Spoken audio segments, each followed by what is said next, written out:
जय आदिवासी.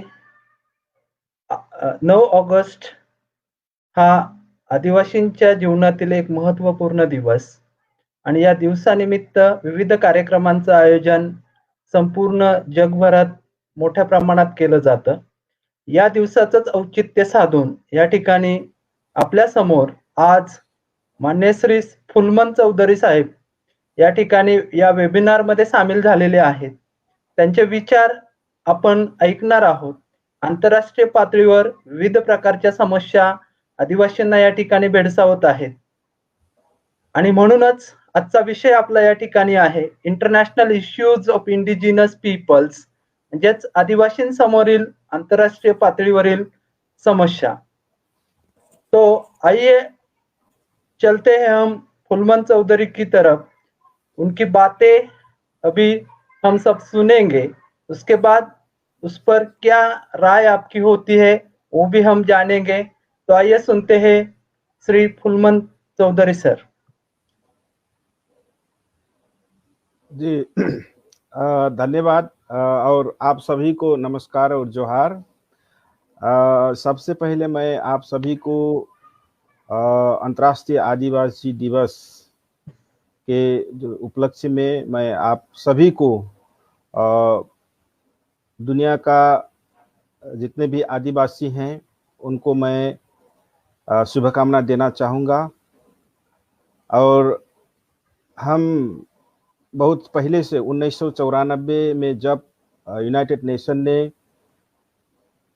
अंतर्राष्ट्रीय आदिवासी दिवस के रूप में जो सेलिब्रेट करने के लिए जो डिक्लेयर किया 1994 में, तब से हम दुनिया का सारे कोने में बहुत प्रकार के कार्यक्रम आयोजना करके हम सेलिब्रेट कर रहे हैं और अपना अधिकार जो कॉन्स्टिट्यूशन ने दिया है, अंतर्राष्ट्रीय मानव अधिकार का जो मापदंड है और अंतर्राष्ट्रीय कानून है, अंतर्राष्ट्रीय जो डॉक्यूमेंट है, उस तरफ से जो भी हमारा अधिकार जल का, जमीन का और नेचुरल रिसोर्स का जो अधिकार है, वो अधिकार सुनिश्चित करने के लिए जो हमारे लिए पॉलिसी बना हुआ है, अंतर्राष्ट्रीय मापदंड है, जो ट्रीटीज है, कन्वेंशन है, उसी को आधार मानकर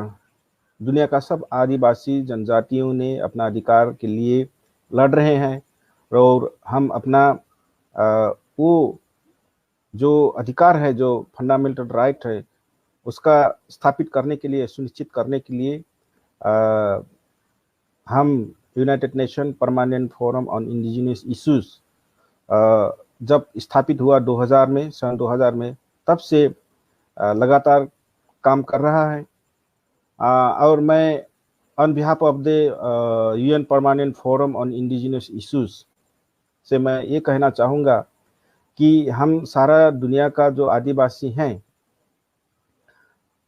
हम जब तक इकट्ठे नहीं होंगे, जब तक हम संगठित नहीं होंगे, तो हमारा अधिकार सुनिश्चित नहीं होगा.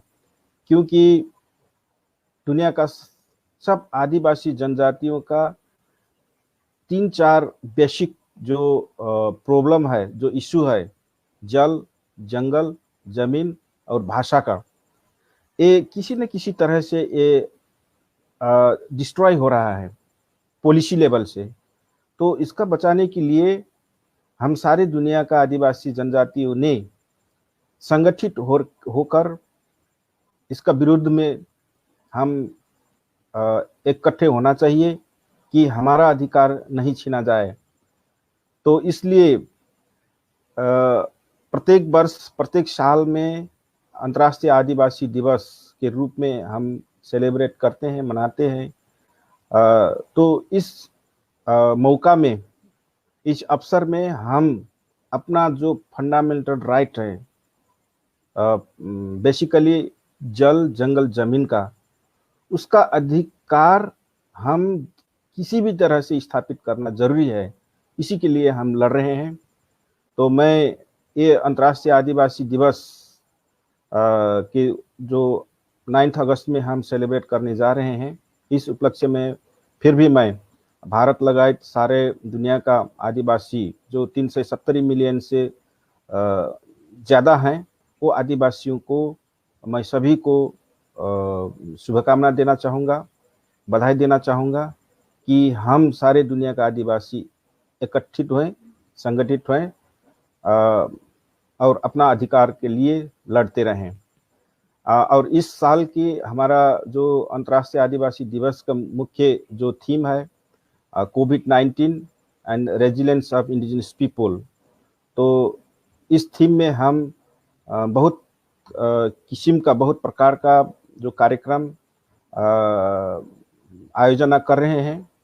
दुनिया का सब कोने कोने में हम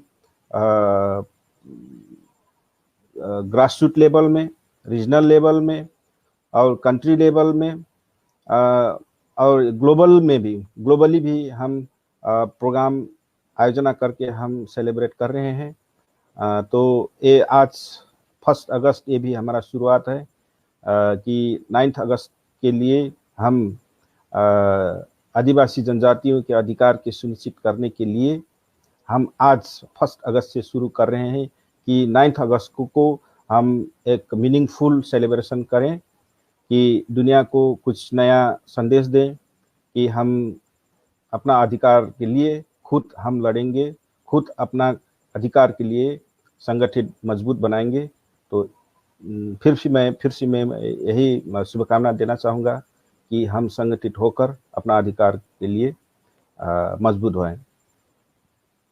धन्यवाद। सर जी, अभी कोरोना महामारी के कारण यहाँ पे लॉकडाउन था, तो बहुत सारे दिक्कतें हैं। जी। ये सिर्फ हमारे भारत में ही नहीं है, नेपाल में भी ये दिक्कतें होंगी। तो क्या आपकी क्या राय है कि हमें कैसे आगे जाना चाहिए? अभी ये सेलिब्रेशन करना है तो कोरोना की वजह से लॉकडाउन के जो कानून है उनका पालन हमें करना है, तो कैसे सेलिब्रेशन करना चाहिए? देखिए, जो अभी जो कोरोना वायरस का जो प्रॉब्लम है, ये खाली नेपाल और भारत का समस्या नहीं, ये ग्लोबल दुनिया का समस्या है। तो इसी दौरान में हम ये 9 अगस्त को भी सेलिब्रेशन करने के लिए कुछ दिक्कतें हैं, क्योंकि कोरोना वायरस की वजह से हम अपना जो पहले जो तरीके से हम सेलिब्रेट करते थे, तो उस तरह से पहले की तरह जो तरीका थे वो उस तरह से हम कर नहीं पा रहे हैं। लेकिन हम जैसे अभी आज का जो अभी इवेंट हो रहा है, अभी आप लाइव प्रोग्राम कर रहे हैं, इस तरीके से भी और भी गांव में भी कर सकते हैं। तो कोरोना वायरस एक प्रॉब्लम है, लेकिन ये प्रॉब्लम मजबूरियां और डिफिकल्टीज तो होता है, लेकिन इस डिफिकल्टीज में भी नया तरीके से जैसे सोशल डिस्टेंसिंग को मेंटेन करके हम गांव में भी कर सकते हैं। लेकिन हम जो ट्राइबल पीपल हैं, हम इंडिजिनस पीपल, कोरोना वायरस से बचने के लिए हमारा अपना ट्रेडिशनल नॉलेज है, तो वो ट्रेडिशनल नॉलेज को हमको बचाना चाहिए। क्योंकि जो कोरोना वायरस है वो ट्रेडिशनल नॉलेज अगर होगा पहले से, तो वो ट्रेडिशनल नॉलेज के मुताबिक वही तरीके से हम कोरोना वायरस से हम सुरक्षित हो सकते हैं। इसलिए आदिवासी के जो ट्रेडिशनल नॉलेज है उसको सेव करना चाहिए, उसको संरक्षित करना चाहिए। तो हम बहुत पहले से, ये कोरोना वायरस तो अभी आया, लेकिन हम ट्रेडिशनल नॉलेज, इंडिजिनियस पीपल का जो ट्रेडिशनल नॉलेज है, जैसे हेल्थ कैसे हम अपना वो तरीके हैं हेल्थ के लिए, वो तरीका हम पहले से हम अप्लाई कर रहे हैं, तो उसको हम बचाना चाहिए। तो इसलिए जो अभी कोरोना वायरस लड़ने के लिए, सबसे पहले इससे लड़ने के लिए हम आदिवासी जनजातियों को जो ट्रेडिशनल नॉलेज है, हेल्थ केयर का ट्रेडिशनल नॉलेज, क्लाइमेट चेंज का वो रोकने की वो ट्रेडिशनल नॉलेज, जो भी इंडिजिनस पीपल का जो ट्रेडिशनल नॉलेज है उसको संरक्षित करना चाहिए, उसको बचाना चाहिए। तो हम कोरोना वायरस और इससे भी बड़ा कोई भी डिजीज से हम लड़ सकते हैं। जी। अभी हमारे साथ बिरसा ब्रिगेड के संस्थापक अध्यक्ष सतीश दादा पेंदाम जी शामिल हुए हैं। मैं उनसे गुजारिश करूंगा कि वो भी इस वेबिनार में अभी जो हमने आपके सामने विषय रखा था international issues of indigenous peoples, तो उसके बारे में कुछ चर्चा करें। उसके बारे में उनके भी कुछ कुछ तो राय होंगे, कुछ तो विचार होंगे, वो भी हमारे सामने रखेंगे। तो सतीश दादा जी, आपकी क्या राय है इंडिजिनस पीपल्स के जो भी इंटरनेशनल इश्यूज है उनके बारे में? जय बिरसा। जय बिरसा जोहार। मेरी आवाज सुनाई आ रही है? आ रही है दादा। आपको मेरी आवाज आ रही है?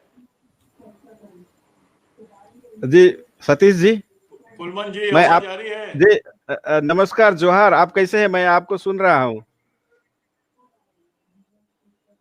फुलमन जी आवाज आ रही है? हाँ जी जी, मैं सुन रहा हूँ। हाँ, सुन रहे हैं आप? हाँ नमस्कार जोहार, कैसे हैं? ये इशू सब बढ़िया। आप सुनाइए, आप ठीक है? मैं बहुत अच्छा हूँ, बहुत अच्छा। बहुत दिन के बाद में आपसे मुलाकात हुआ आज।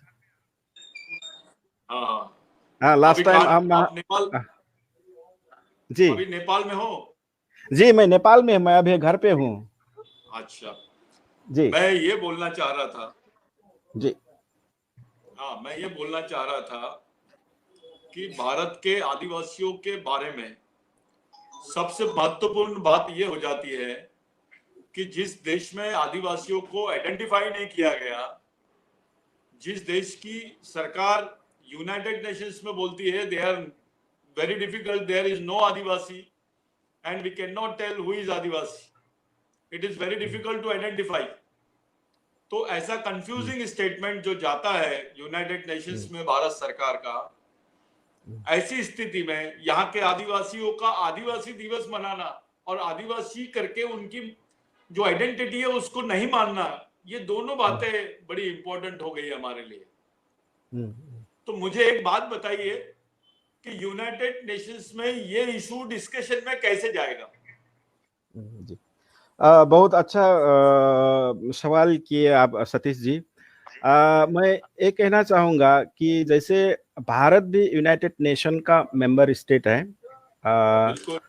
और जो कोई भी भारत सरकार की तरफ से अगर भारत का आदिवासियों को, ट्राइबल को, उनको इंडिजिनियस पीपुल नहीं है करके अगर कोई इंटरनेशनल प्लेटफॉर्म में बोलेंगे, तो मुझे लगता है ये हम इंडिजिनियस पीपुल के लिए जस्टिस नहीं है। क्योंकि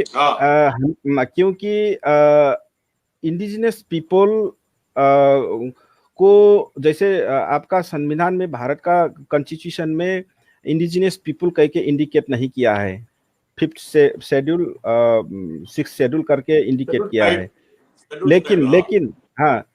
लेकिन हमारा कहना ये है,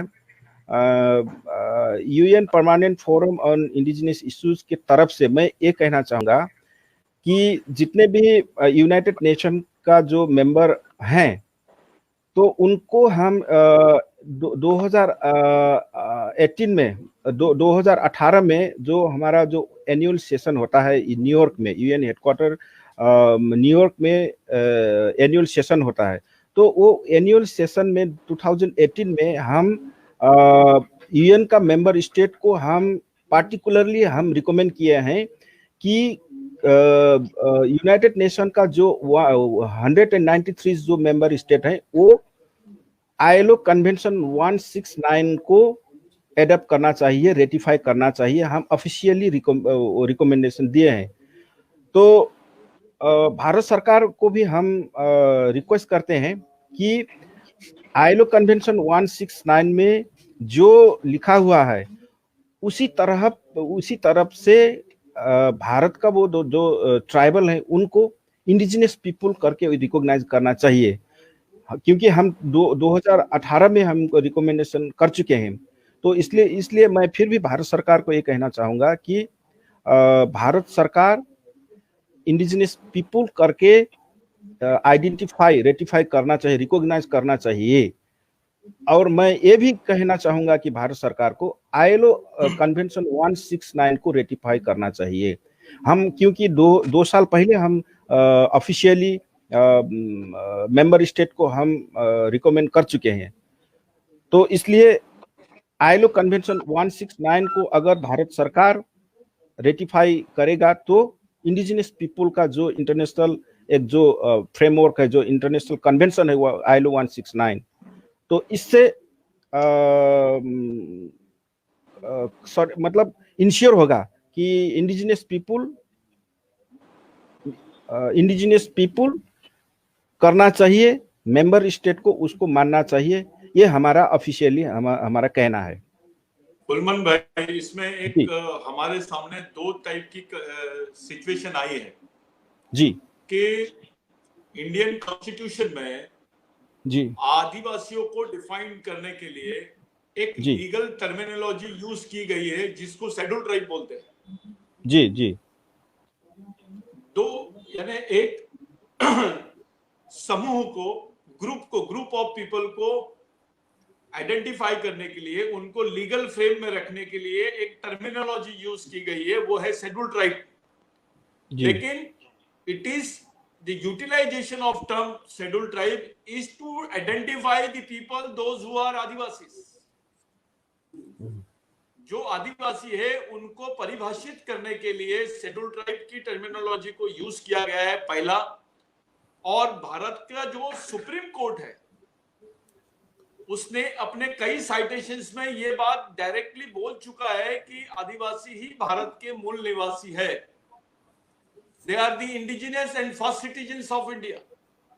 अब ये इस देश का, किसी भी देश की कॉन्स्टिट्यूशनल कंट्री में सबसे बड़ी चीज होती है सुप्रीम कोर्ट, जिसको जुडिशियल सिस्टम बोलते हैं। इंडियन जुडिशियल सिस्टम इस बात को मानता है कि आदिवासी मूल निवासी है, वो इस देश के पहले नागरिक है, लेकिन यहाँ की गवर्नमेंट नहीं मानती है। ये पॉलिटिकल कंट्रोवर्सी भारत में खड़ी हो गई है। तो मैं ये कहना चाहता हूं, अगर सरकार इस पर बात नहीं करना चाहती है तो कोई दूसरा रास्ता है क्या कि हम अपनी बात को दूसरे तरीके से यूनाइटेड नेशंस तक पहुंचाए? कोई रास्ता है?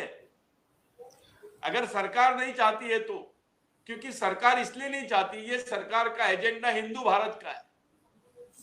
इन्होंने एक अलग टाइप की साइकोलॉजी पूरे देश में, एक सूडो फिलोसॉफी इन्होंने पूरे देश में खड़ी कर दी है। इसमें आदिवासियों को वनवासी बोला जा रहा है, उनके आइडेंटिफिकेशन को डिफ्यूज किया जा रहा है। तो ऐसे वक्त अगर गवर्नमेंट नहीं मानती है, क्योंकि इस आदिवासियों का प्रभाव गवर्नमेंट पे नहीं है, इनका प्रेशर गवर्नमेंट पे नहीं है, अगर ये गवर्नमेंट नहीं मानती है तो कोई दूसरा ऑल्टरनेट रास्ता है क्या कि हम भारत के आदिवासियों का एडवोकेसी यूनाइटेड नेशंस में कर सके? Is it possible? Satish ji, बहुत अच्छा सवाल आप रेज कर रहे हैं। देखिए, जो भारत का जो ट्राइबल पीपल है उनको इंडिजिनियस पीपल करके रिकॉग्नाइज करने के लिए तो इंटरनेशनल एक रास्ता मैंने पहले भी बताया कि आईएलओ कन्वेंशन 169 को रेटिफाई करना चाहिए।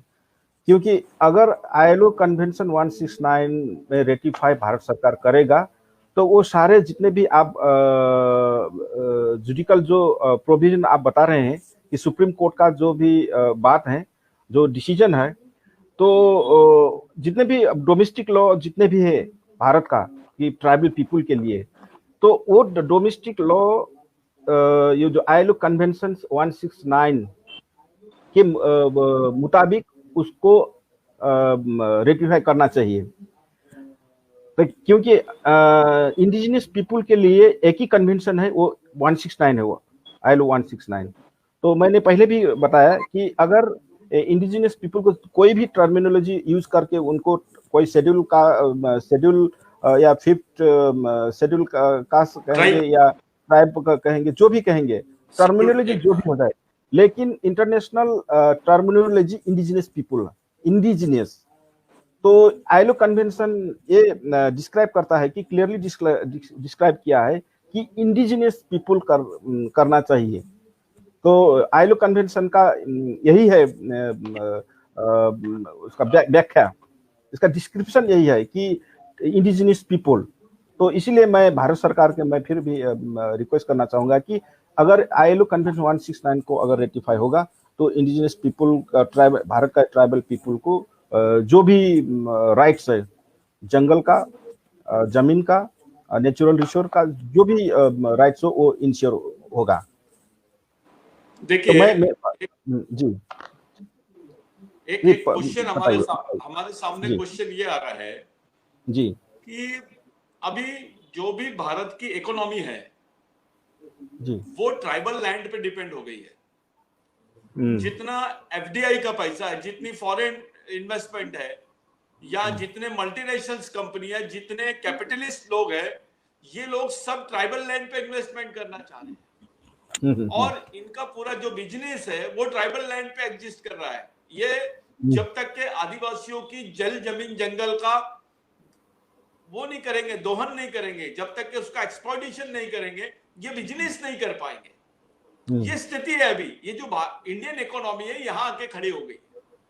कैसे कि ट्राइबल्स आर द सबसे सस्ता मजदूर भारत में है, आदिवासी। सबसे सस्ती जमीन आदिवासियों की भारत में है। सबसे इंपॉर्टेंट जो जितने ये है कोल हो गया, ग्रेनाइट हो गया, वो जितना भी खनिज है वो आदिवासियों की जमीन पर है।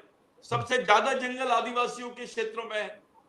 तो ये जो इनका इकोनॉमी है, जो इन्वेस्टमेंट है, फ्यूचर का जो इन्वेस्टमेंट है, चाहे आप कोल माइंस का ले लीजिए या माइंस का ले लीजिए, या आप लोग इन्वायरमेंट का बात कर लीजिए, या फॉरेस्ट डेवलपमेंट की बात कर लीजिए, या फॉरेस्ट प्रोड्यूस की बात कर लीजिए, ये जितनी इकोनॉमी है आज भारत की, ये इस आदिवासी जमीनों पर डिपेंड है।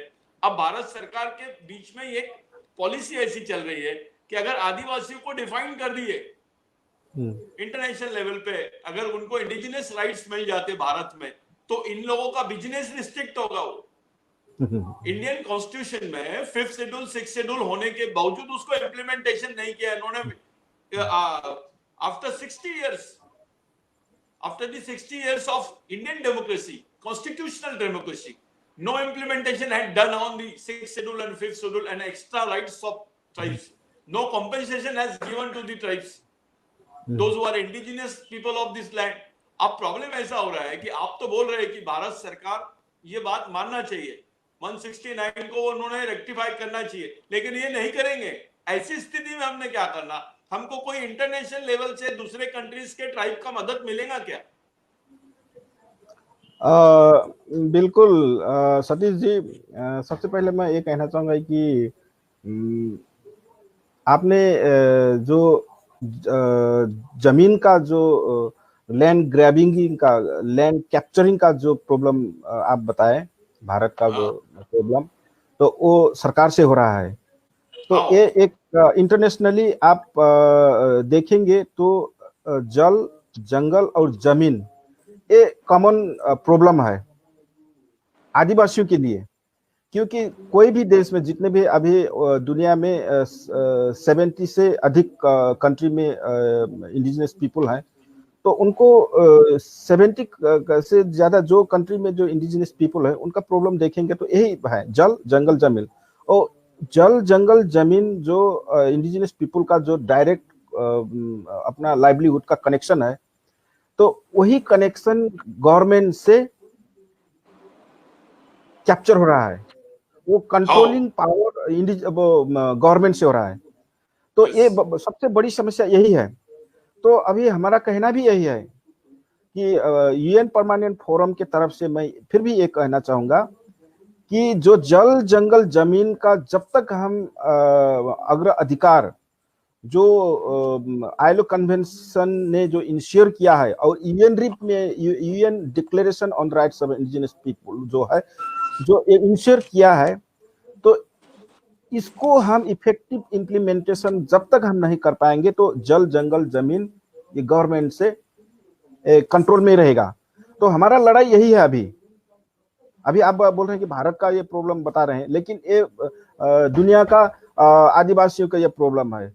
तो इसलिए हम कहते हैं कि जल जंगल जमीन को जो अधिकार गवर्नमेंट से जो छीना जा रहा है, इसको हम अपना राइट्स में, अपना फेवर में करवाने के लिए आईएलओ कन्वेंशन 169 को रेटिफाई करना चाहिए। हमारा अभी लबिंग यही है इंटरनेशनली। तो भारत सरकार को भी ये मानना चाहिए। तो आप बोल रहे हैं कि अगर आईएलओ कन्वेंशन 169 रेटिफाई अगर भारत सरकार नहीं करेगा तो और दूसरा कोई रास्ता भी है कि नहीं? तो अभी कॉन्स्टिट्यूशन मुताबिक भी हम बहुत सारे हम एडवोकेसी कर सकते हैं जमीन अपना फिर वापस करने के लिए। जैसे बहुत बड़ा बड़ा mega infrastructure, mega project launch हो रहा है। वो मेगा प्रोजेक्ट आदिवासी जमीनों में अभी बन रहा है। जैसे रोड एक्सपांशन की प्रॉब्लम देखिए, फैक्ट्री देखिए, और बड़ा बड़ा प्रोजेक्ट हाइड्रो पावर, वो सब ये इंडिजिनियस पीपल का जो नेटिव लैंड है उसी में लॉन्च हो रहा है। तो हम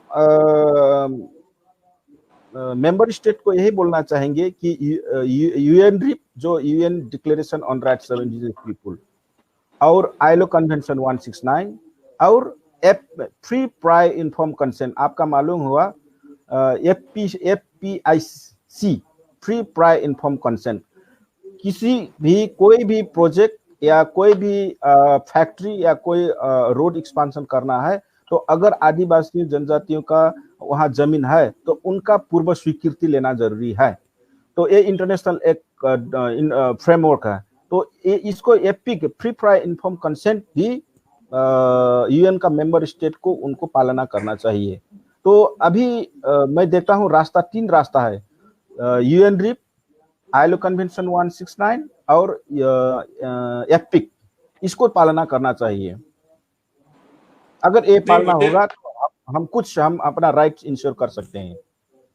नहीं, मेरा ऐसा कहना है कि इंटरनेशनल कोर्ट में हमारी जो प्रॉब्लम्स है इसको प्रोड्यूस करने के लिए, इसको हमारे को प्लीडिंग करने के लिए, उसको वहां हमारी एडवोकेसी करने के लिए हमको मौका मिल सकेगा क्या इंटरनेशनल कोर्ट में?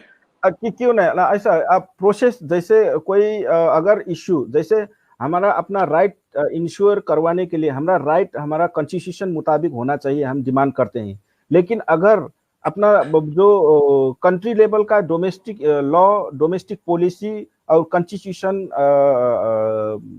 अनुसार अगर हमारा राइट इंश्योर नहीं होगा, हमारा वो डिमांड है वो गवर्नमेंट ने पूरा नहीं करेगा, तो अगर रास्ता तो आप बता रहे हैं कि इंटरनेशनल कोर्ट जाने के लिए, तो वो कुछ प्रोसेस हैं, तो वो प्रोसेस हम फॉलो कर सकते हैं, क्योंकि वो भी रास्ता है, एक रास्ता वो भी है। क्योंकि अगर हमारा राइट्स अपना कंट्री में फुलफिल नहीं होगा तो हम कोई रास्ता तो ढूंढना होगा। तो एक रास्ता तो आप बताए वो भी हो सकता है, लेकिन कुछ प्रोसेस है, वो प्रोसेस का आपको फॉलो करना होगा। सतीश जी। तो हाँ, मेरा ये कहना है कि जो इंटरनेशनल कन्वेंशन है भारत में इंडिजिनियस पीपल का, वर्ल्ड इंडिजिनियस पीपल का इंटरनेशनल कन्वेंशन हम यहाँ पे करना चाह रहे हैं, क्योंकि भारत सरकार को आदिवासियों की प्रॉब्लम्स के बारे में, पूरे देश में भारत में क्या चल रहा है, भारत में आदिवासियों को बारे में क्या ये चल रही है, प्रॉब्लम्स क्या है, ये देश को, विश्व को मालूम होना चाहिए, इंटरनेशनल लेवल पे मालूम होना चाहिए। It should be known to all the countries, the people those who are representing indigenous people. तो हम चाहते हैं कि ऐसा कोई कन्वेंशन इंडिया में संभव है क्या, और उससे फायदा हो सकता है क्या इस इशू के लिए? नहीं, क्यों नहीं। जैसे इंटरनेट से जो कन्वेंशन है वो उसको अगर हम जैसे इंटरनेशनल कन्वेंशन, जी, जैसे आप जी बताइए, आप बताइए। बोलिए। जैसे जो आईएलओ कन्वेंशन अगर 169 में तो जैसे अब भारत सरकार रेटिफाई नहीं किया है, लेकिन यूएनडीपी तो वो पक्ष राष्ट्र है, वो भी इसमें साइन किया है, तो उसको भी फॉलो कर सकते हैं। बराबर है। जी तो जी मैं ये चाह रहा हूं कि अगर अपने हम लोग अगर इंडिया में इनवाइट किए यूनाइटेड नेशंस के जितने रिस्पॉन्सिबल सदस्य हैं उनको, जी जी जी। और उनके सामने एक कन्वेंशन यहाँ पर इंडिया में हम लोगों ने किया, तो उससे क्या फायदा हो सकता है इस इशू के लिए? नहीं, बहुत हो सकता है, बहुत, क्योंकि सरकार को एक प्रेशर होगा, क्योंकि अगर कन्वेंशन, वो आईएलओ कन्वेंशन तो ये इंटरनेशनल एक कन्वेंशन है, इंटरनेशनल डॉक्यूमेंट है, जिसमें हाँ आपका विश्व उसको रेटिफाई किया है। आपका हाँ दुनिया का लगभग कितने 42 कंट्रीज रेटिफाई किया है।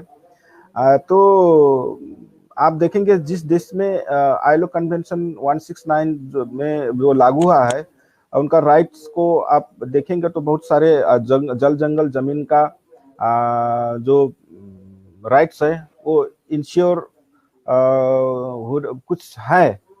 लेकिन अब आप पूछेंगे कि नेपाल का भी, मैं आपको नेपाल का कंटेक्स्ट में मैं कहूँगा, नेपाल भी 2007 में आईएलओ कन्वेंशन 169 में हस्ताक्षर किया, लेकिन आप unfortunately still Nepal government has not concrete action plan to respect the ILO Convention 169. So we have lot of recommendation made by the UN Permanent Forum. तो हम सरकार को भी, हम ऑफिशियली बहुत बार नेपाल सरकार को हमने अलर्ट किया है कि कन्वेंशन को कार्यान्वयन करना चाहिए। तो बहुत सारे नेपाल के लिए तो आईएलओ कन्वेंशन आईएलओ 169 इम्प्लीमेंटेशन में कुछ कमजोरियां हैं, अभी डिफिकल्टीज हैं। अभी उसका जो हम उसको इंश्योर करना था तो वो नहीं पाए हैं। आदिवासी अभी भी इससे डिप्राइव्ड हैं।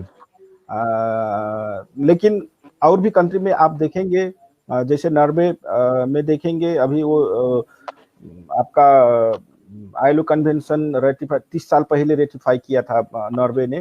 तो अगर वहाँ के आदिवासियों को जो जल जंगल का जो राइट्स के बारे में आप वहाँ के एक्सपीरियंस देखेंगे, तो बहुत अच्छा काम हुआ है।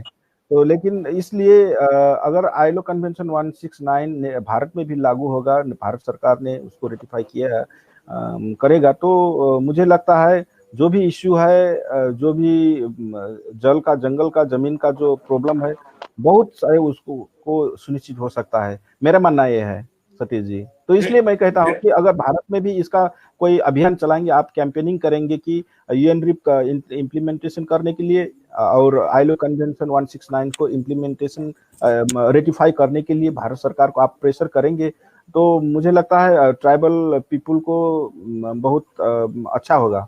मेरा मानना यह है। हमने पिछली बार जो आपके सामने प्रपोजल रखा था जी कि जी हम मुंबई में कन्वेंशन चाहते हैं, क्योंकि मुंबई ये इकोनॉमिक कैपिटल है इंडिया की और इंटरनेशनल सिटी है। तो हम एक कन्वेंशन मुंबई में चाहते हैं जिसमें यूनाइटेड नेशंस के यानी रिस्पॉन्सिबल मेंबर्स वहां पर आए, हम इनवाइट करना चाहते हैं। तो ये पॉसिबल है क्या? श्योर, क्यों नहीं। इसके लिए तो हम, जैसे मैं on behalf of the UN permanent forum मैं इंश्योर कर सकता हूं कि अगर आप कोई इंडिजिनस पीपुल के लिए कोई आप प्रोग्राम कर रहे हैं, कि कोई पॉलिसी इन्फ्लुएंस करने के लिए कोई काम कर रहे हैं, तो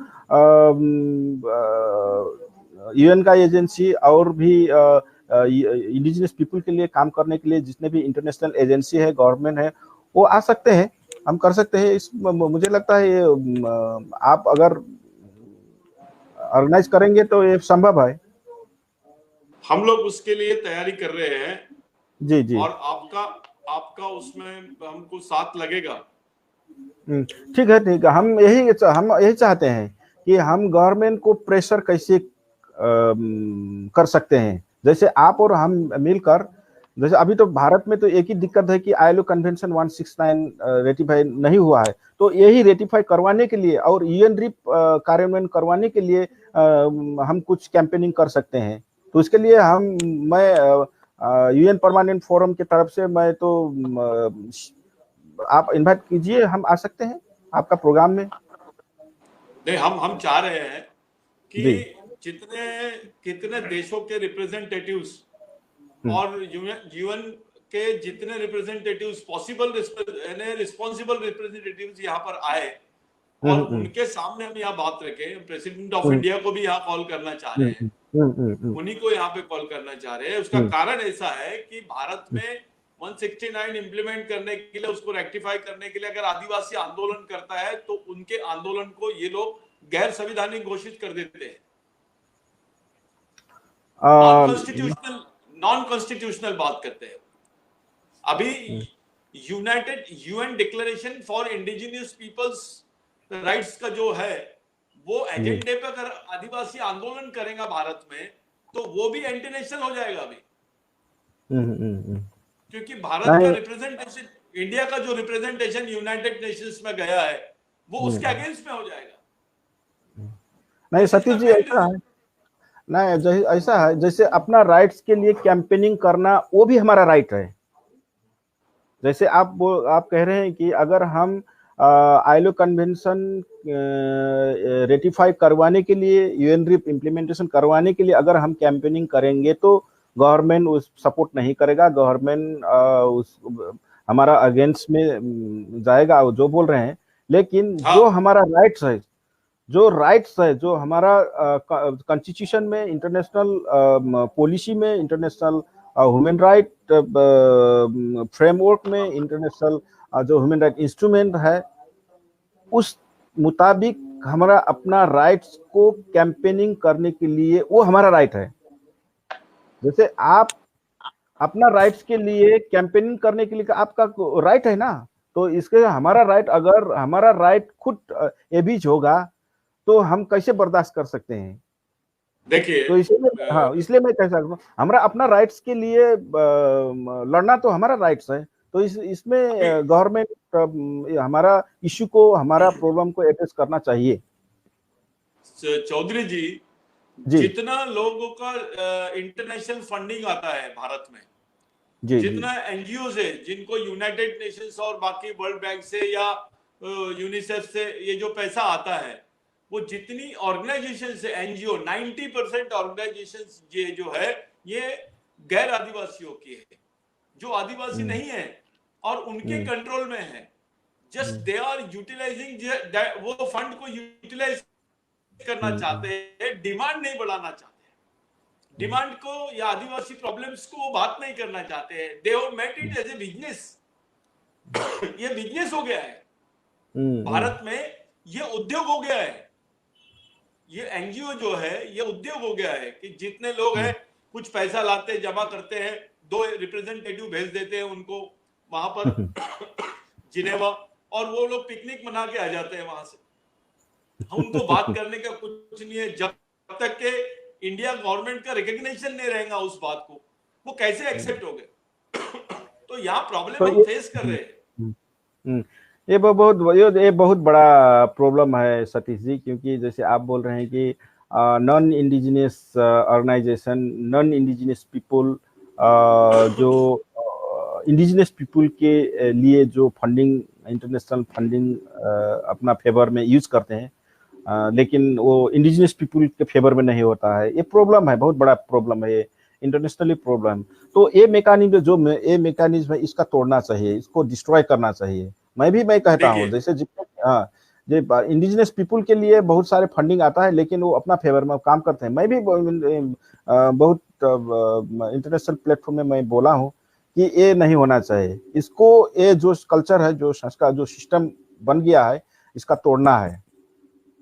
देखिए अभी क्या हो गया कि भारत में जो आदिवासी है उनका जो रिजर्वेशन है, जो उनके राइट्स है, वो गैर आदिवासी यूटिलाइज कर रहे हैं, यानी नेशनल लेवल पे और इंटरनेशनल लेवल पे भी जो आदिवासियों का फंड है, जो इंडिजिनियस पीपल का फंड है, वो भी वहां पर गैर आदिवासी यूटिलाइज कर रहे हैं। They are enjoying. तो ये दोनों जगह भारत का आदिवासी फंसा हुआ है, उसको कोई पहचानता नहीं है। वो पूरे जो एनजीओज है, ये एनजीओज नॉन ट्राइब के द्वारा चलाए जा रहे हैं जो आदिवासी नहीं है उनको आदिवासियों से कोई लेना देना नहीं है, they are ruling just as a business. अभी तक के इसीलिए भारत में जितना पैसा आया है उतना पैसा, उसका 90% पैसा आदिवासियों को नहीं मिला, 10% पैसा भी खर्च नहीं किए। मुझे पूरे भारत में एक प्रोजेक्ट नहीं दिखाई देता है जो इंटरनेशनल फंडिंग से आदिवासियों के लिए सही में बनाया होगा। वर्ल्ड में दूसरे नंबर की पॉपुलेशन है भारत में इंडिजिनियस पीपल की। जी जी। और इतनी सीरियस कंडीशन भारत में है, चाहे मॉल न्यूट्रिशन का इशू है, चाहे ह्यूमन राइट्स का इशू है, चाहे उनके जल जमीन जंगल के राइट्स का इशू है, एजुकेशन का इशू है, सेल्फ एम्प्लॉयमेंट का इशू है, जी। ये हर जगह यही चल रहा है। अब इसमें प्रॉब्लम ऐसी हो गई कि गवर्नमेंट भी इन्वॉल्व है इसमें। गवर्नमेंट से कनेक्टेड लोग हैं वो, जिनके ये एनजीओ है। तो ये सबसे बड़ा, बहुत बड़ा प्रॉब्लम है ये। तो आपके बहुत बड़ा प्रॉब्लम है। हाँ, तो आपका विचार, आपका सोच क्या करना चाहिए इसके लिए? जैसे जो इंडिजिनस पीपल के लिए फंडिंग वो कलेक्ट करते हैं, लेकिन वो नॉन इंडिजिनस पीपल ने उसको मोबिलाइज कर रहे हैं। तो ये संस्कार जो ये एक सिस्टम बन गया है, इसके लिए इसको तोड़ने के लिए अब क्या करना चाहिए? आपका राय, आपका राय क्या है? मैं चाहता हूं कि जो यूएन बॉडी है जी, वहां पे एक यूएन बॉडी में एक वेरिफिकेशन कमेटी बनना चाहिए कि whether this fund is given to the indigenous, original indigenous people और नॉट। कोई रिस्ट्रिक्शंस नहीं है, कोई वॉच नहीं है, कोई विजिलेंस नहीं है। अनआइडेंटिफाइड पीपल को कैसे फंड दिया जा रहा है? ये तो इंडिजिनियस पीपल के नाम का फंड है ना। अच्छा, बड़ी बात यह है कि वर्ल्ड बैंक का भी जो पैसा इंडिया में आता है वो इंडिजिनियस पीपल पे नहीं खर्चा होता है, इंडिजिनियस एरिया के डेवलपमेंट के लिए बात करते हो। आदमी पे खर्च नहीं होता है, वो रोड पे खर्च होता है, और उसका पैसा पूरा वो लोग कॉन्ट्रैक्टर्स लोग खा लेते हैं। वो गरीब आदमी तक नहीं पहुंचा, बिलो पॉवर्टी लाइन के आदिवासियों तक के कभी वहां का पैसा नहीं पहुंचा। इस पर आपका क्या कहना है, क्या करना चाहिए? आप कोई एग्जांपल दे सकते हैं कि कोई जो, जैसे आप जो बोल रहे हैं कि जो गैर इंडिजिनस पीपल के जो ऑर्गेनाइजेशन, एनजीओ हैं या इंटरनेशनल एजेंसी हैं जो गैर आदिवासियों ने संचालन कर रहे हैं, वो एनजीओ को पैसा दे रहे हैं, फंडिंग कर रहे हैं, कोई इंडिया में कोई ऐसा कोई एग्जांपल आप दे सकते हैं ताकि मैं भी अपना चैनल में बात कर सकूं?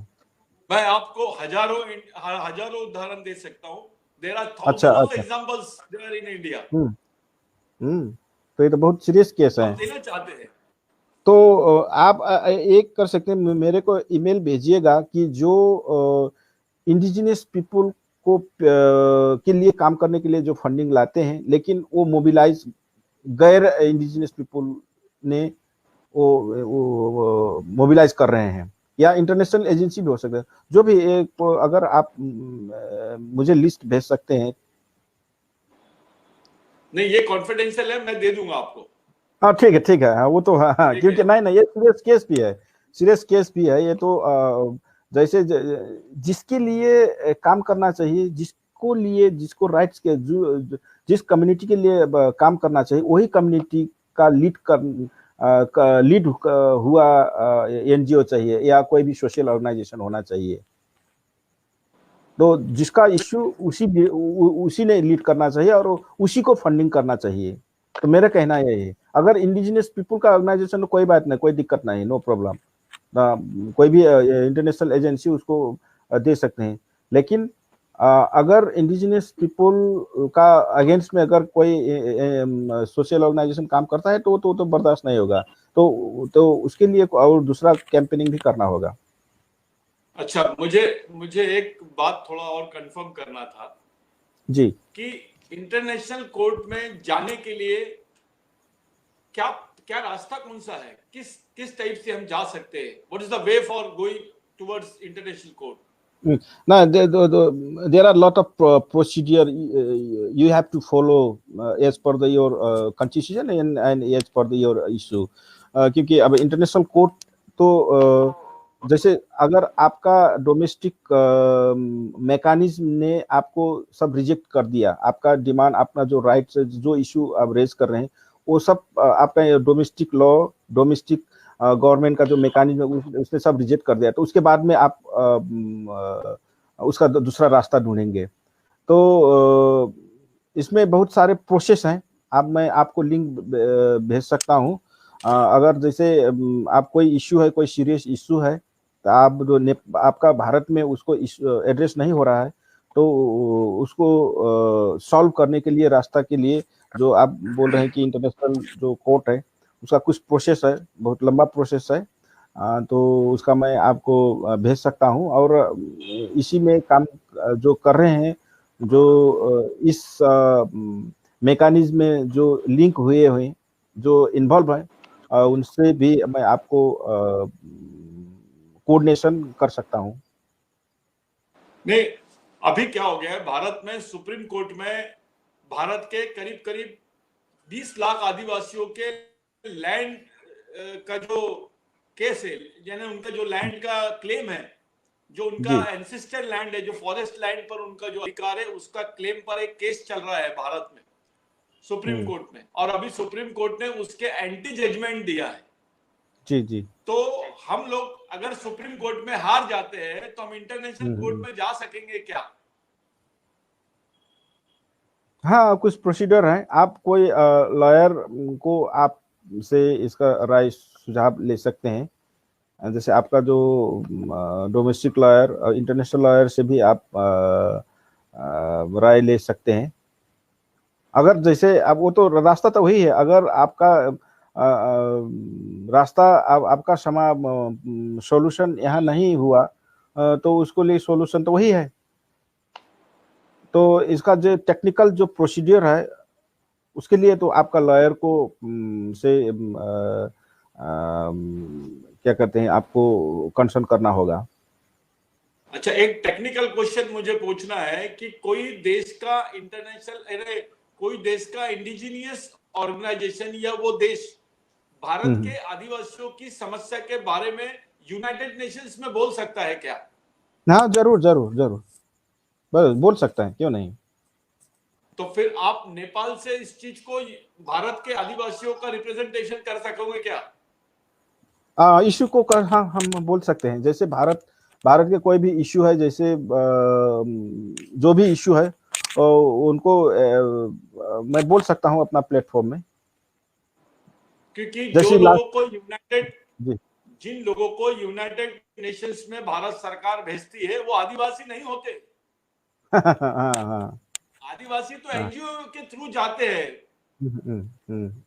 एक आध नहीं, वो प्रॉब्लम है। जैसे बहुत से जो नेशनल अप्रूवल नहीं मिलता। तो नेशनल अप्रूवल लेकर आज तक के भारत सरकार की तरफ से किसी आदिवासियों को यूनाइटेड नेशंस में नहीं भेजा गया। तो इसीलिए देखिए सतीश जी, जैसे सरकार की तरफ से, जैसे गवर्नमेंट ने अगर कोई भी इंडिजिनस पीपल को इंटरनेशनल प्लेटफॉर्म में अगर रिप्रेजेंट नहीं कर सकता है, तो इसीलिए यूएन परमानेंट फोरम का एक हमारा प्लेटफॉर्म है। जैसे इसमें कोई भी आप भी उसमें पार्टिसिपेट कर सकते हैं। कोई भी इंडिजिनस पीपल वो इंटरनेशनल प्लेटफॉर्म जो है उसमें पार्टिसिपेट हो सकते हैं, इन्वॉल्व हो सकते हैं, उसको कैंपेनिंग में आप कर सकते हैं। तो इसीलिए ये यूएन में जो इंडिजिनस पीपल के लिए एक सेपरेटली जो ये मैकेनिज्म बना हुआ है, क्योंकि गवर्नमेंट ने बहुत सारे इंडिजिनस पीपल को वॉइस इंटरनेशनल प्लेटफॉर्म में उसको ब्लॉक कर देते हैं। तो इसलिए यूनाइटेड नेशन में इंडिजिनस पीपल को वॉइस, इंडिजिनस पीपल का इश्यू, इंडिजिनस पीपल का प्रॉब्लम डायरेक्टली यूएन मैकेनिज्म में रेज होना चाहिए। इसलिए यूएन परमानेंट फोरम इस्टेब्लिश हुआ 2000 में। ये परमानेंट फोरम को क्या राइट्स है यूनाइटेड नेशंस में, मेन बॉडी में? हाँ, ये इसका तो आप बेसिकली यूएन परमानेंट फोरम जो रिकमेंडेशन कर सकता है, जैसे आपका मेंबर स्टेट को इंडिजिनस पीपल को जो भी एग्रीमेंट है, कन्वेंशन है, ट्रीटीज है, उसको फॉलो करने के लिए मेडिएटर का रोल कर सकता है, जैसे भारत सरकार को भी रिकमेंड कर सकता है।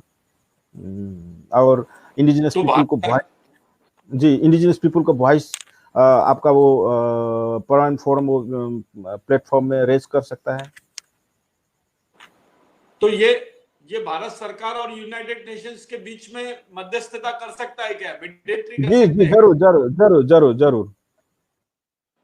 क्या प्रोसेस है उसकी? ना, इसमें तो हम जैसे आप एक हमारा एनुअल सेशन होता है आपका, मैं अभी मैं बताता हूँ। जैसे आपका जैसे जितने भी इश्यू होता है दुनिया का, जैसे मैं एशिया से मैं रिप्रेजेंट करता हूँ, तो एशियन कंट्री का जो भी इश्यू है, जो भी प्रॉब्लम है, या जो भी कोई इंडिजिनस पीपल का वॉइस है, उसको हम वहाँ प्लेटफॉर्म में जो हमारा एनुअल सेशन होता है, 2 वीक्स का जो सेशन होता है, उसमें हम रेज कर सकते हैं। और खुद इंडिजिनस पीपल, खुद इंडिजिनस पीपल का जो लीडर होते हैं अथवा रिप्रेजेंटेटिव, वो खुद वहाँ एनुअल सेशन में जाकर स्टेटमेंट दे सकते हैं। तो ये ऐसे कब, इसके कैसे क्या आप लोग ये करते, कैसे ये हम ऑर्गेनाइज एनुअल, हाँ जी, ये तो हमारा एनुअली आप नॉर्मली अप्रैल मई में होता है ये 2 वीक्स का सेशन। तो उसमें हमारा कुछ प्रोसीड्यूर है, जो ऑनलाइन आप फॉर्म फिलअप कर सकते हैं, और हमारा ये नोटिस अनाउंसमेंट होता है, तो उसको कुछ प्रोसीड्यूर है, उसको आप फॉलो कर सकते हैं। तो आप वहाँ पार्टिसिपेट हो सकते हैं। तो नॉर्मली हमारा वो जो 2 वीक्स का जो एनुअल सेशन होता है, वो अप्रैल या मई में, यही 2 महीना में होता है।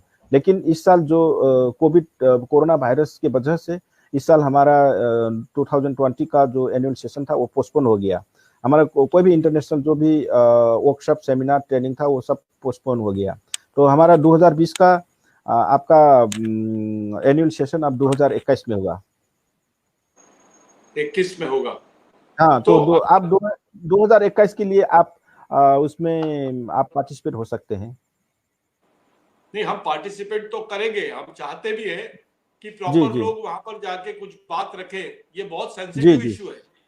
जी जी जी जी मैं पूरा ऑल ओवर इंडिया घूमा, जी। इस इशू को प्रॉपर उसकी एडवोकेसी नहीं किया किसी ने। हम्म। तो ये प्रॉब्लम है हमारी, इसको प्रॉपरली प्लीट करने की जरूरत है आज। It's the very the. Sensitive issue. तो अभी प्रॉब्लम ऐसी है सर कि हम चाहते हैं कि एक कन्वेंशन महाराष्ट्र में हो, श्योर श्योर, बॉम्बे में हो। आप ऑर्गेनाइज हमको कर उसका सकते हैं। अप्रूवल लेने के लिए क्या करना पड़ेगा, बताइए। तो उसके लिए आप अपना जो संगठन है, वो संगठन से आप कोई आप शेड्यूल बनाइए, उसका प्रोविजन एजेंडा बनाइए, आप क्या करना चाहते हैं, और कुछ कितने दिन के लिए कर सकते हैं, 2 दिन, 3 दिन, 4 दिन, उसके लिए एक शेड्यूल बनाइए, प्रोविजन एजेंडा बनाइए।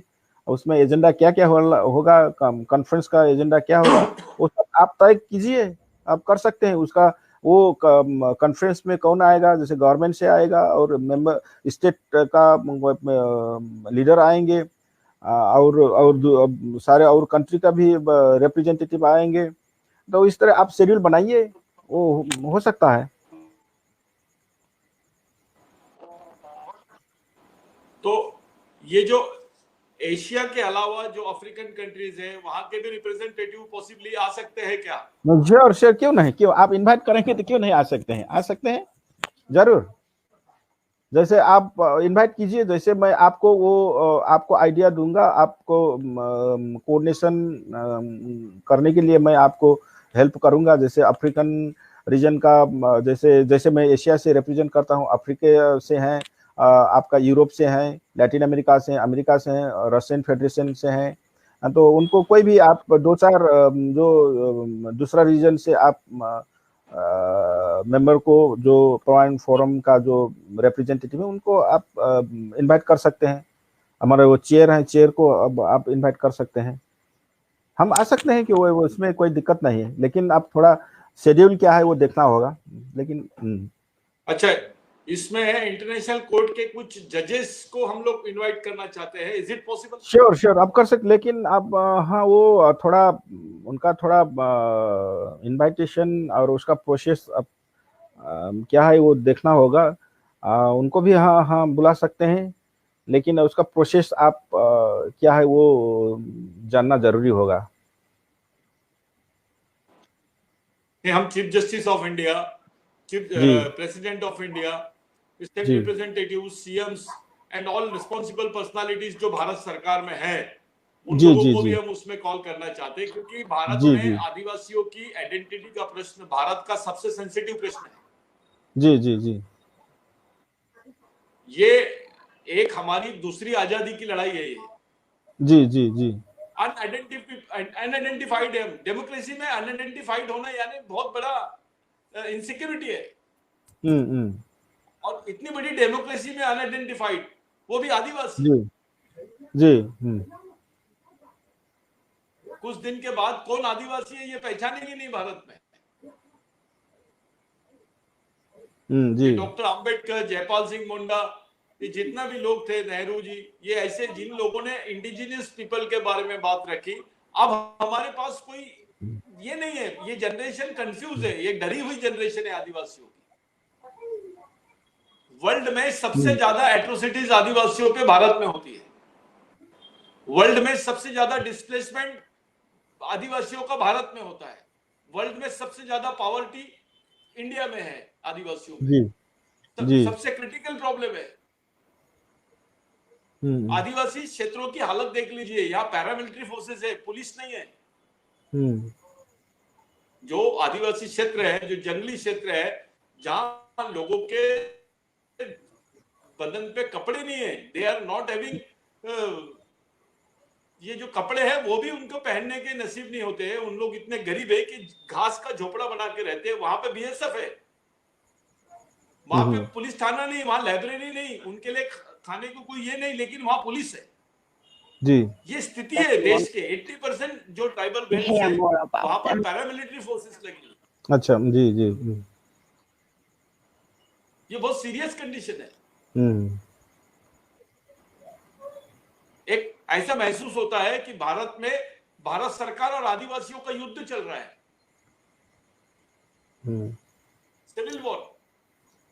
और इसीलिए हाँ सिचुएशन होगी, सब डरे हुए हैं, किसी को कुछ समझता नहीं है। हम अपनी बात को रख नहीं पाते हैं। लोग डरे हैं, डरते हैं। डेमोक्रेटिक होने के बाद भी डरते हैं, क्योंकि कब क्या कर देंगे, कोई एट्रोसिटीज होगी, नोबडी नोस। और जो आंदोलन चल रहे हैं आदिवासियों के, वो आंदोलनों में आपस में समन्वय नहीं है। वो एनजीओ बेस्ड है, they are all business oriented. ये प्रॉब्लम है, सीरियसनेस नहीं है। वो यूनाइटेड नेशंस जाना है, मुझे यूनाइटेड नेशंस का मेंबर बनना है, अमेरिका अफ्रीका जाना है, घूम के आना है, लंदन जाना है, घूम के आना है, ऑस्ट्रेलिया जाना है, घूम के आना है। दिस टाइप ऑफ ये बिजनेस है, ये स्टेटस बना रहे हैं लोग। हमको ऐसा रिप्रेजेंटेशन नहीं होना, हमको पूरी कम्युनिटी का रिप्रेजेंटेशन होना। बहुत सेंसिटिव इश्यू है भारत में, और भारत का सबसे सेंसिटिव इश्यू आदिवासियों का है। भारत में है, और भारत में सबसे ज्यादा सेंसिटिव इश्यू आदिवासियों का है। Nobody talks. अभी ये कोविड-19 में नियर अबाउट 8 लाख आदिवासी रास्ते पे आ गए। वो कोविड-19 से जितनी केसेस भारत में रजिस्टर्ड नहीं हुई है, उतने लोग भूख से मर गए, उतने लोग तकलीफ में आ गए हैं। About more than 30 lakhs Adivasi, 30 lakhs आदिवासी ये अनऑर्गेनाइज सेक्टर के लेबर्स थे, और बाकी सेक्टर जो बैकवर्ड क्लासेस है, बाकी जो एक्सप्लॉइटेड क्लासेस है, वो अलग भारत के। जितने लोग कोविड-19 से परेशान नहीं हुए, उससे डबल ट्रिपल लोग जो है वो भूख से मर रहे हैं। उनको, उनके पास एम्प्लॉयमेंट नहीं है, वो सड़क पे आ गए हैं। वो 2-2 हजार किलोमीटर पैदल चले हैं। वो इतना सेंसिटिव सिचुएशन आ गया भारत में। ये सबसे प्रॉब्लम जो है ये कोविड-19 में सोशल डिस्टेंसिंग का और लॉकडाउन का भी जो सबसे ज्यादा इम्पैक्ट पड़ा है वो आदिवासियों पे पड़ा है। हमारी प्रॉब्लम सॉल्व नहीं हो रही है, हमारी प्रॉब्लम्स बढ़ रही है। हमको राहत मिलना चाहिए, हमको प्रोटेक्शन मिलना चाहिए, हमारा सर्वाइवल होना चाहिए, लेकिन क्रिएट हो रही है सिचुएशन। यहां पर चौधरी सर जी, वर्ल्ड में किसी देश में लोग अपना खून नहीं बेचते, अपना ब्लड नहीं बेच रहे, अपनी किडनी नहीं बेच रहे, अपनी आईज नहीं बेच रहे, अपने बच्चियों को नहीं बेच रहे। भारत में आदिवासी ऐसा कर रहे हैं। ये सिचुएशन आ गई है उनकी। इतनी वर्स्ट कंडीशन विश्व में किसी देश में नहीं है जितना भारत में है। और यूनाइटेड नेशंस में भी जो रिप्रेजेंटेशन जा रहा है वो इसके लिए पेनलेस है। वो कॉर्पोरेट लोगों पर अटैक तो करता है लेकिन उनसे एडजस्टमेंट भी कर लेते हैं। तो ऐसी स्थिति में, ऐसी कंडीशन में आदिवासियों ने सही में क्या करना चाहिए? This is the very big question. And people like you are very much interested because you many times you came to India, you know each and everything of the situation what we are facing, so we expect from you। देखिए सतीश जी, मैं फिर सतीश जी मैं आपसे फिर एक निवेदन करना चाहूंगा। जितने भी आप जो इश्यू भारत का ट्राइबल पीपुल जो अभी फेस कर रहे हैं, जितने भी प्रॉब्लम है, जंगल का, जमीन का, आइडेंटिफिकेशन का, डेमोक्रेटिक प्रोसेस को उसको राइट ग्रैब करने का, और भी सारे जो प्रॉब्लम है, तो सारे प्रॉब्लम मुझे लगता है बहुत सारे प्रॉब्लम आईएलओ कन्वेंशन 169 से इंश्योर होगा। क्योंकि इसीलिए मैं बार बार कहता हूं कि आईएलओ कन्वेंशन 16 आपको एक बार आईएलओ कन्वेंशन 169 जो कन्वेंशन उसको आप देखना होगा। जो भी उसमें प्रोविजन है, वो प्रोविजन आपका शब्द जल का, जंगल का, जमीन का, आपका आइडेंटिफिकेशन का, आपका ट्रेडिशनल नॉलेज का, आपका जो सोवरेन जो अपना है, अपना जो सेल्फ डिटरमिनेशन का, ये सब राइट्स इंश्योर हुआ है। तो अगर आईएलओ कन्वेंशन 169 में अगर भारत सरकार हस्ताक्षर सिग्नेचर करेगा तो वो उसका जिम्मेवारी होगा कि ट्राइबल को लिए कैसे ट्रीट करें, इंडिजिनस पीपल को लिए क्या प्रोग्राम करें, इंडिजिनस पीपल को राइट्स के लिए पॉलिसी क्या बनाएं। जैसे आप बताएं कि बहुत सारे ऐसे जो तरीके से वो ट्रीट हो रहा है आदिवासी को, जिसको ह्यूमन राइट एब्यूज, जैसे किडनी बेच रहे हैं, वो एक कंपल्सन है उनको, कोई अपना वो बहुत प्रॉब्लम से वो ऐसा हो रहा है। तो इसलिए मैं बार बार कहता हूं कि अगर आईएलओ कन्वेंशन 169 अगर भारत सरकार रेटिफाई अगर करेगा तो हम लीगली आप जैसे जितने भी इंडिजिनस पीपल को जो लीडर हैं, जो एक्टिविस्ट हैं, तो यही कन्वेंशन को आधार मानकर आप भारत सरकार से आप एडवोकेसी कर सकते हैं। तो एक ही रास्ता है, बहुत बड़ा लीगल फ्रेमवर्क है ये। तो इसलिए मैं कहता हूं कि आईएलओ कन्वेंशन 169 को रेटिफाई करवाने के लिए भारत सरकार को प्रेशर दें, उसको लॉबिंग करें। क्योंकि अगर हमारा ये कानून से हम मजबूत हो, स्ट्रॉन्ग हो जाएंगे, तो वो कानून से हम बोलेंगे कि हमारा राइट्स ये है, इंटरनेशनल में ये राइट्स हमारा लिखा हुआ है, तो इस तरह से हम राइट लेने चाहते हैं, ऐसे करके हम भारत सरकार से हम मांग कर सकते हैं। तो इसलिए मैं आप जितने भी जो भी आप प्रॉब्लम बता रहे हैं, तो वो प्रॉब्लम सॉल्व करने के लिए मेरा फिर भी रिक्वेस्ट है कि आईएलओ कन्वेंशन 169 को रेटिफाई करवाने के लिए भारत सरकार से लॉबिंग करें। तो मैं इसके लिए मैं क्या कर सकता हूँ? मैं कहाँ, महाराष्ट्र आऊँ, गुजरात आऊँ, छत्तीसगढ़ आऊँ, झारखंड आऊँ, दिल्ली आऊँ, आसाम, जहाँ आना होगा मैं आऊँगा। आप इनवाइट कीजिए, और मेरा अपना चैनल में मैं अपना सेक्रेटरीट से भी मैं आपका वॉइस में सर्कुलेट करूंगा। अफ्रीका में अफ्रीका, रूस, लैटिन अमेरिका, यूरोप में सारे जगह मैं सर्कुलेट करूंगा कि भारत में ऐसा प्रॉब्लम है, ऐसे करने के लिए हम कैंपेनिंग कर रहे हैं। मैं वो कोऑर्डिनेट कर सकता हूँ। इसलिए आप कीजिए, कोई एक महाराष्ट्र में कर सकते हैं या दिल्ली कहाँ कर सकते हैं, एक बड़ा एक कॉन्फ्रेंस कीजिए, उसका अच्छा से प्लानिंग कीजिए। तो ये बहुत अच्छा एक कैंपेनिंग का एक बहुत अच्छा टूल होगा, मेरा मानना है। मैं कॉन्फिडेंट जी। हम लोग एक डॉक्यूमेंट ड्राफ्ट कर रहे हैं 9 अगस्त को जी। 9 अगस्त को एक डॉक्यूमेंट ड्राफ्ट कर रहे हैं जी। वो डॉक्यूमेंट को कॉपीज करके हम लोग आप लोगों को प्रोड्यूस करेंगे। श्योर। हम इंडिया गवर्नमेंट को भी प्रोड्यूस कर रहे हैं, यहाँ के प्रेसिडेंट को भी प्रोड्यूस कर रहे हैं। पिछले बार शरद पवार जी को भी हमने बोला था, उन्होंने ये पीटीआई में न्यूज भी डाला जो काफी इंटरनेशनल लेवल पे गया।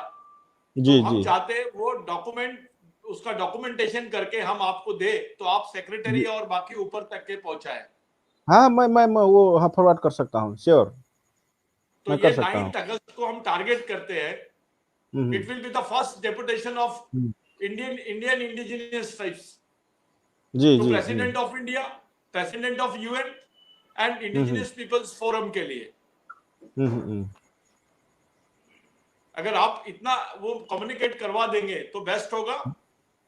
जी, जी, श्योर। आपका सपोर्ट से ये हम लोग कर सकेंगे। नहीं, श्योर। हम इसीलिए हैं, आप आपका वॉइस इंटरनेशनल लेवल में, रीजनल लेवल में, कंट्री लेवल में, ग्रासरूट लेवल में उसको वॉइस कैसे रेज करें, इसीलिए हैं हम। अब मैं आपको हमारा जैसे जो स्पेशल हमारा 2-3 काम है, जैसे जैसे परमानेंट फोरम का जो एक जिम्मेवारी है, अब मैं आपको बताता हूँ। Provides expert advice and recommendation on indigenous issues to the council as well as the programs, funds and agencies of the United Nations through the ECOSOC. Number 1. Number 2, ji, number 2, raises awareness and promotes the integration and coordination of activities related to indigenous issues within the UN system. Prepare the dissemination information on indigenous issues. And lastly, promotes respect for the full application of the provision of the UN Declaration on the Rights of Indigenous Peoples and follow up the effectiveness of this declaration, Article 42. तो ये हमारा point forum का ये basically जिम्मेवारी है, ये काम है। तो इसलिए मैं आपसे कहना चाहूँ, जितने भी आपका इश्यू है वो तो हमारा वो जिम्मेवारी है, हमारा हम अकाउंटेबल होना चाहिए कि ग्रासरूट लेवल में क्या हो रहा है, रीजनल लेवल में, कंट्री लेवल में, ग्लोबली क्या हो रहा है, वो सभी इश्यू प्रॉब्लम्स हम आगे अपना चैनल में हम रेज कर सकते हैं।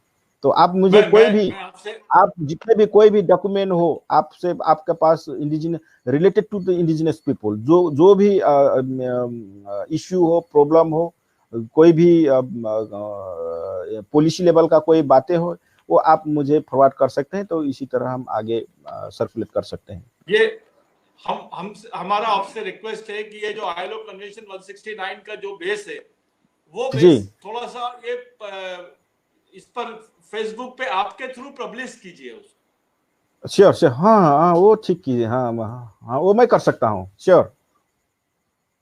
तो मैं आपको कुछ डॉक्यूमेंट मैं आपको भेज सकता हूँ। मैं आपका मेरे को आप ईमेल में भेजिएगा, आपका ईमेल आईडी। मैं आपका UNDRIP, ILO convention 169, epic और भी सारे वो related to the indigenous people जो भी पॉलिसी, ट्रीटीज, कन्वेंशन, एग्रीमेंट जो भी है, मैं आपको फॉरवर्ड कर सकता हूँ।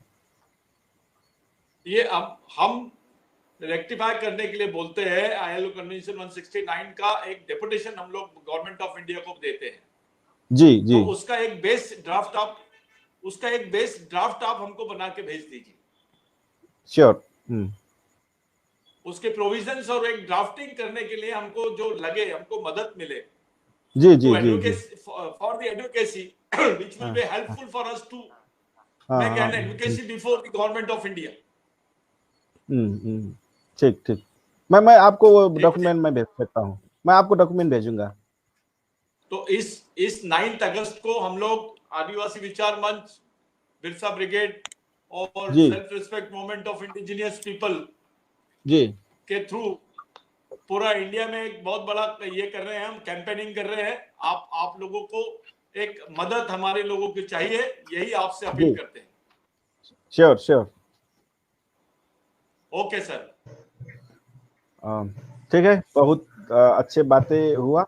मैं फिर भी 9 अगस्त को जो दुनिया का सारे कोने कोने में हम अंतर्राष्ट्रीय आदिवासी दिवस के रूप से हम सेलिब्रेट कर रहे हैं, मैं सभी को भी शुभकामना बधाई देना चाहूँगा।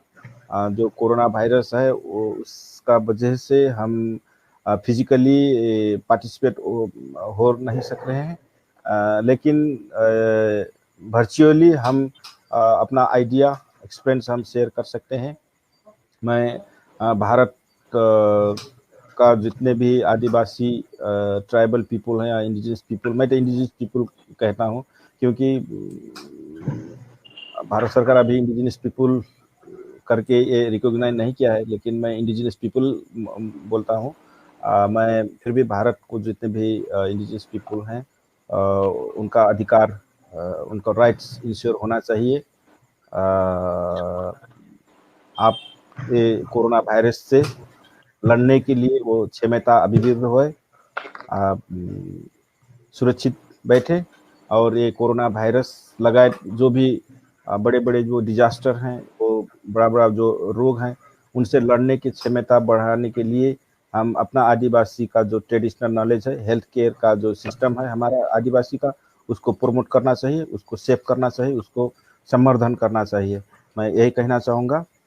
धन्यवाद सतीश जी, आपसे बात हुआ, बहुत बातें आपसे शेयर मौका दिए हैं। बीच बीच में आप आते रहो और सब लोगों का ये गाइडेंस करते जाओ, मार्गदर्शन भी करते जाओ please. Sure sure sure sure, फिर जल्दी मिलेंगे। आप हमारे मूवमेंट के एक सदस्य हैं। श्योर। आप यूनाइटेड नेशंस के सदस्य, बाद में आप मूवमेंट के सदस्य, आदिवासी समाज के सदस्य हैं। Sure sure. ओके, ठीक, आप मेरा मुझे ईमेल, मैं आपको ईमेल आईडी भेज रहा हूँ। ओके, मैं आपको कम्युनिकेट करता हूँ सर। जी जी, ओके, धन्यवाद सर जी। Thank you. करीब 1 घंटे से जो भी बातें हुई बहुत ही अच्छी थी। आशा करता हूँ कि इससे आगे चलने में ये बात हमारे लिए बहुत ही मार्गदर्शक साबित। धन्यवाद जो हम